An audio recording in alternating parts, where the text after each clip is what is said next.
Hello， 大家好，我是宇哥。今天呢，我们来讲被称为义圣的日本传奇预言家。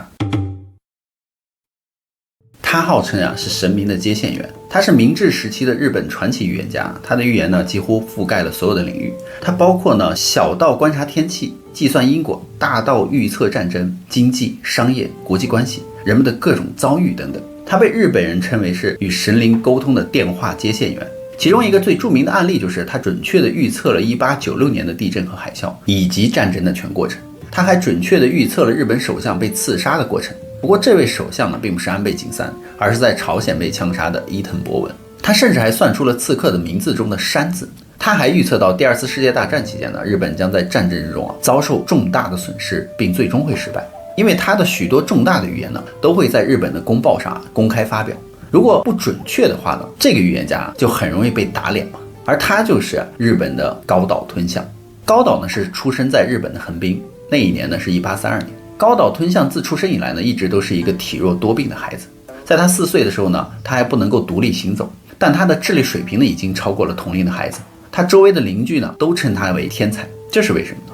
因为无论是什么书，只要他听过3遍呢，就永远都不会忘记。所以高岛从小就跟随父母读一些儒家经典，例如4书5经主要教导孩子们要孝顺父母、尊敬老师和有和谐的各种精神等等。所以高岛的父亲是一个非常勇敢的人，他是日本土地和建筑行业的著名商人。他的父亲工作呢是承包一些城市发展项目，就类似于国内的这种包工头承包商等等。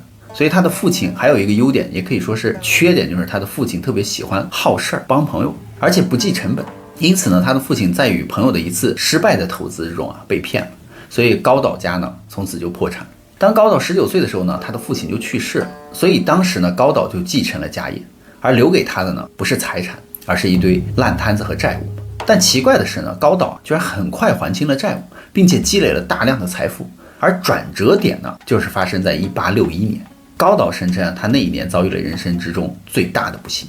那一年他说他只有29岁当时呢，西方与日本签订了一项不平等条约，导致了欧洲的银行呢与日本银行之间出现了巨大的汇率差。所以高岛计算了一下，他认为这是有利可图的于是他就利用汇率差呢兑换了大量的私人资金。正因如此呢，高岛也犯下了扰乱经济的罪行，结果呢他就被捕入狱了。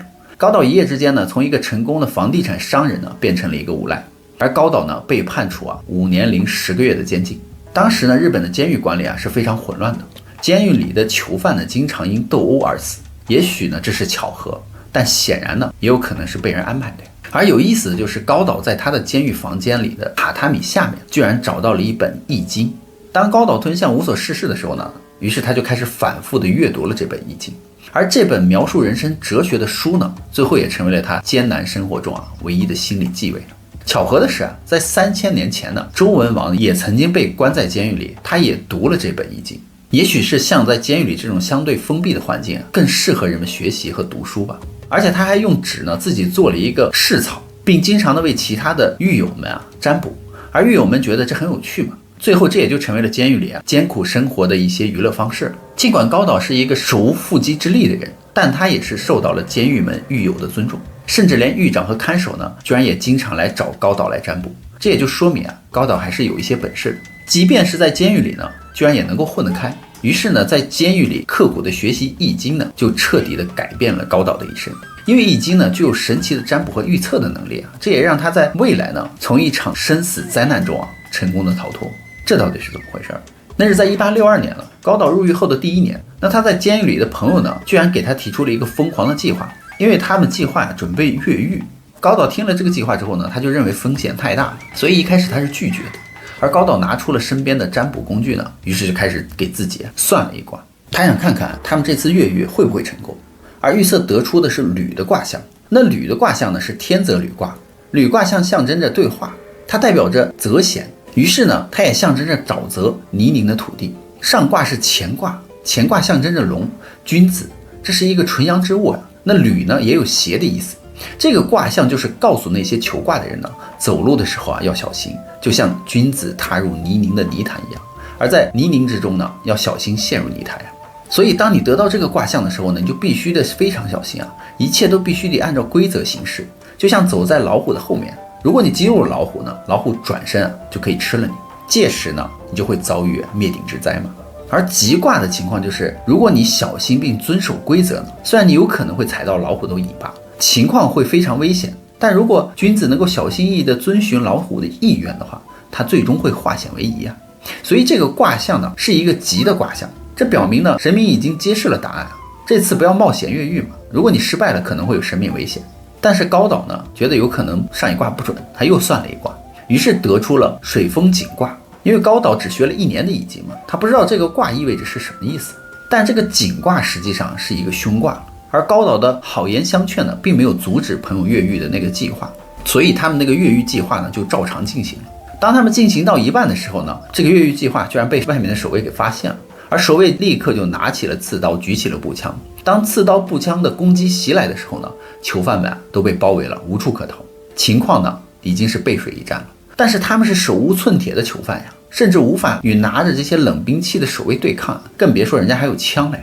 但是他们也没有办法了，因为已经被抓到了呀。所以囚犯们就拼死战斗，还杀死了几个狱警，但他们仍然无法逃脱残酷的命运，因为子弹不长眼。那个时候惊慌失措的高导呢，也都被流弹给炸伤了。这个时候高导呢就躲到了角落里啊，抬头望向了天空。他就发现监狱的周围呢都有高墙，墙壁呢都是湿漉漉的，很脏，地面呢已经被染成了暗红色，天空还飘着一朵白云，就像是白色的棉花糖一样。这个时候高导啊才反应过来，他说那个我之前算的那个水风井卦到底意味着什么？这个时候的监狱呢，他说已经变成了一个埋葬囚犯的水井。而高导惊慌失措，但是有着坚强的意志力，他就抓住了平时用来晾衣服的一个绳子呢，像水井中的那个井绳，于是他就向上爬到了上面，躲在了一件很大的衣服里面。因为当时的日本的衣服啊是比较大的，而且藏住高导呢应该是没什么问题，于是这样呢他就躲过了一劫。从那以后呢，高导就对易经啊再无怀疑了，他相信易经啊应该是神明给他的礼物，所以在监狱里呢，他就致力于研究易经，他还做了一张纸，用来作为占卜的一个试藏。高导将学习易经呢，他说他分为了3个层次，大多数人呢只能够到达第1个层次，即是对易经的占卜和理解。那精通易经的人他就说啊，可以做到什么八字算命、奇门遁甲、梅花易数等等，这些都是后人依靠八卦延伸出来的易经。而第2个层次呢，他说就是理解世界了，即就是能够看透世间万物的人，就像孔子啊、荀子啊，他说他们就常说呢，知易者不占，善易者不卜。也就是说，精通易经的人呢，对世间万物啊了如生死嘛，看透阴阳，所以人生的规则和变化呢，他们都有清晰的认识，所以他们已经看透一切了，很多事情呢都不需要担心和占卜。就像我们身边每一个普通人，其实都有一些预测未来的能力的。例如我们身边的朋友啊，未来谁能够赚大钱啊，未来谁有大事业啊，谁的孩子未来能上一些好的学校啊，哪个孩子更有一些运动细胞啊，哪些孩子更有艺术细胞啊，我们未来可以从事什么行业啊，每个人的心里都有一杆秤嘛，大概都能够8、9不离10的说出来，做出一个基本的判断。高导就说，这就是因为我们每个人心中啊都有一个大数据，我们都可以预测未来的变化。他说，那在中国的古代呢，基本上没有人是不从易经之中获取智慧的，他们都从易经之中总结智慧，并发展出自己的专长。更令人惊奇的是，高导就说啊，易经基本上可以说是包罗万象，从什么中医、历史、战争、风水、算命、武术、音乐、哲学、儒家、道家、法家、天文家、历法、地理、兵法、政法、哲学，各种科学，他们都有可能是易经的分支。因为易经被称为群经之首嘛，这种说法呢其实也不虚。自唐代以来呢，还有一种说法就认为呢，不知道易经、不懂易经呢，就不能够成为宰相的说法。在19世纪下半叶呢，日本在明治维新期间呢，也提出了不知道易经啊不得入阁的说法。所以有许多人根本就不知道呢，清华大学的校训呢也是来自于易经，而明治维新的这个日本的年号呢也是来自于易经。其实许多人实际上是不相信易经的，因为易经的智慧和我们所学的科学呢是2个体系的产物嘛，所以我们就经常可以听到一些言论说我们的传统文化是不科学的。其实呢是有些人利用传统文化的标签呢进行过欺骗，就导致了传统文化出现不科学的骂名。而本质上呢，科学这个词呢是来自于西方的，它可以追溯到古埃及和古希腊，他们也代表了尼罗河和两河流域的文明。那近几个世纪以来呢，科学呢才真正的成为了一个体系。那它与中国的传统文化相比呢，科学强调的是真实性和因果关系，而传统文化之所以被称之为玄学呢，就是因为玄学的部分呢往往是模糊的，它无法被验证，它也没有办法有直接的因果关系。所以以易经的卦象和八字算命为例呢，他们就好比是不同层次的预言家。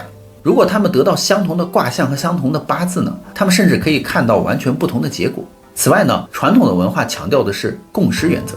共识原则呢，是瑞士的心理学家在研究东方文明时提出的一个概念，它就意味着是有一个有意义的巧合。就比如说两个独立的事情，虽然没有直接的因果关系，但他们在同一个世界的平行之中发生了。例如眼前的陌生人的场景呢，我曾经在以前的梦境中出现过。当我遇到第一个人呢，就好像是以前我在梦中见到的那个人。或者换以另一种说法，就是当一个人去世的时候呢，他家里的钟表刚好无缘无故的停了。当你想一个人的时候呢，刚好也来找你了。这些例子呢，几乎是我们身边的每一个人，无论是有神论者还是无神论者，都有过的类似的经历。例如老人就说呢，喜鹊可以提前知道好消息啊，乌鸦呢代表着不好的消息。所以就是说，许多的现象是无法用当前的科学来解释的，而科学解释不了的呢，就把它都通通的归类为伪科学了。所以大家觉得合理吗？而你的大脑呢，可能会将这些超自然的现象归类为巧合和玄学。而荣格就说呢，你不可以否认的是，共识是一个现实。爱因斯坦也说过呢，巧合呢是保持上帝匿名的方式。而高岛认为的易经最高境界第三个层次呢，他称之为通神。高岛就认为呢，易经占卜啊，不是心理学和物理学现象可以思考和理解的，它纯粹是占卜者和神灵之间的感应，它也是神灵和灵魂之间的沟通的仪式。他就说易经占卜是来自于神的启示。高岛认为呢，它就是人与神之间沟通的一个桥梁而已。那么易经占卜最终的目标到底是什么呢？高岛就认为呢，当我们进行占卜的时候呢，我们应该消除杂念，整个过程呢应该没有任何的欲望，只有在追求终极目标的状态下呢，易经占卜才得以成功。如果你在这个过程中有丝毫的杂念，即使是你使用了最古老的占卜法，如此复杂和严谨，也无法被神灵所感应之，所以你这次的占卜就一定会失败。这也就是许多人使用易经占卜失败的原因。所以在那次越狱事件之后呢，看守长就要求高岛呢为他进行占卜，就想看一看以后还会不会有这种大事情发生。他占卜的结果是一切顺利，高岛因此就受到了看守长的极大的赞誉。后来他的刑期呢也都被缩短了。在1865年呢，他从监狱里终于被释放了出来。出狱之后呢，他就自己开始钻研经商，同时呢练习易经占卜。他搬到了日本的横滨啊，创立了一个叫高岛屋的木材店，因此还通过易经的测算呢，成功的接了一个大单，建造了日本的一个领事馆。他获得了巨大的成功，并受到了广泛的欢迎。当时的日本呢，将他视为是日本第一木材商人。同时呢，高岛在横滨建立了最大的一个酒店，名叫高岛屋。在这里呢，高岛和政界的、金融界的各种高层呢，都有了密切的关系。后来呢，高岛的女儿也成为了伊藤博文长子的妻子。并且呢，横滨的填海造陆工程呢，也都由高岛来完成了。现在呢，横滨的高岛町的地名呢，就是以他的名字来命名的。同时呢，高岛还创建了日本第一家煤气公司和东京与其他地方之间的各种铁路。而横滨之所以能够成为大城市呢，就是因为高岛的努力。而高岛呢，之所以能够成为横滨的领军企业家呢，也是因为易经的占卜。据他所说呢，他每一次做生意的时候，或者生意的进展出现选择以及选择合作伙伴的时候呢，他都会通过易经占卜来解决所有的疑问。那45岁的时候呢，高岛就在横滨从商界退休了。他专注于易经的研究，并创立了神义堂。在神义堂呢，他为一些平民提供私人的资助，并为政界的官员呢提供国事的咨询。所以高岛进行了各种易经占卜。当他为他人进行占卜的时候呢，他从来不要任何的回报。他说呢，占卜不是生意，不是为了得到金钱的目的而进行的，这是他的价值观。那后来呢，高岛将他的学术和智慧呢总结成了一本书，名叫《高岛易断》。当时他还将这本书呢赠予了许多的名人，而整本书呢充满了令人印象深刻的理解与内容。后来呢，在1909年呢，当伊藤博文担任首相的时候呢，他准备前往朝鲜进行视察。高岛呢还为他占卜，并建议伊藤博文呢这一次不要去。但不幸的是伊藤博文呢不仅没有听从他的建议，还写了一首诗。主要的内容呢就是他会冒着生命危险全心全意为国家服务。然而呢，高岛甚至连暗杀他的刺客的名字呢都得出了，而且他还提醒他呢注意名字中带有山字的人。当伊藤博文到达朝鲜之后呢，换乘夜车的时候，就突然之间被朝鲜独立运动组织的成员呢从车站人群之中冲出，向伊藤博文开枪。当时呢，高岛正好得到了山字的卦象。那山字的意思呢，就是破裂，也是一个凶兆，但为时已晚了呀。这种意志呢，实际上是无法被控制和破解的呀。所以伊藤博文的死呢，给高岛带来了极大的刺激。高岛就将自己锁在了神义堂之中啊，每天不吃不喝。他深刻体会到了世事无常嘛，所以高岛随后呢，冷静下来，再次为自己的余下的生命进行了推算。于是他得到了天山遁卦，这就意味着君子应该及时退隐而获得好的结果呀。即使是小人呢，也应该抓住实际的东西，获得好的地位。所以君子及时退隐就意味着小人逐渐的会获得权力，而君子呢，最好抓住时机啊，及时退隐。于是高岛呢，就为自己推算之后，真的就选择了退隐。那退隐之后呢，高岛在1896年一次日本的运势占卜之中还发现了坎卦和震卦组合形成的卦象呢是屯卦，就象征着呢雷与水的交织，寓意着呢动与险的相生相克。而坎卦呢代表水，象征着危险和困境，而震卦呢代表着雷，象征着新生和行动力。当这两个卦象相叠的时候呢，就形成了易卦，下震上坎嘛，就构成了屯卦。而屯卦呢，则揭示了万物始生时的一种艰难，就代表呢会有一场地震和海啸的到来。然而在1896年的6月15日的上午呢，数万名青年男女呢汇集在了海滩，轻歌曼舞，庆祝1年1度的南海节。那到了中午呢，人们感受到了大地在颤动，大家迅速的跑开躲避。但是日本人呢，对于地震呢早就习以为常了嘛，加之夕阳西下呢，落日美景啊，引起了人们的欢呼，所以他们又重新回聚到了这个海滩边，欢庆节日。许多人并没有将它放在心上。然而地震35分钟之后呢，第一波海啸呢就冲击到了三陆海岸。几分钟之后呢，第二波海啸也紧随而来，而海啸的高度呢高达38.2米。当时的这场海啸呢，造成了9000多座房屋被毁灭，22000人的去世。那么就在这样一个政治动荡不安的时代呢，高岛能够保持自己的声誉并安享晚年，他活到了82岁。高岛能够做到这一切啊，其实并不容易。他后来呢，在日本呢被称为义圣。